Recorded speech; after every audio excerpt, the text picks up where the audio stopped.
Leprosy, also known as Hansen's disease, is now rare in the United States but is common in countries such as India, Brazil, and Ethiopia.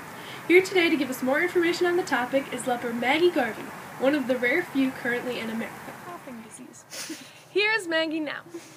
Maggie, how did you contract this disease? It all began when I traveled to Florida with my family on July 22nd, 2015. Little did I know that on the exact same day, the historical outbreak of leprosy transmissions through armadillos began.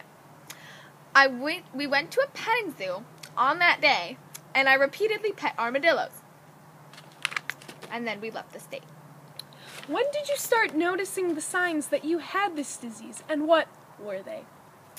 I started to see some strange symptoms a few months after, which is very fast compared to other cases that can take up to 10 years to show signs.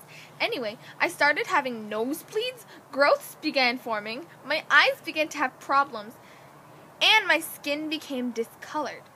These symptoms grew stronger, and that's when I saw a doctor and was diagnosed with leprosy. Any further thoughts on leprosy?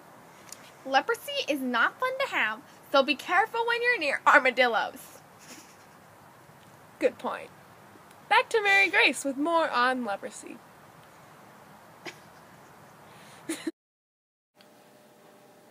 Leprosy, an infectious disease that affects about 190,000 people a year. Considering 95% of the population is immune, this number is significant. As of 2002, 1 per every million people have died of leprosy.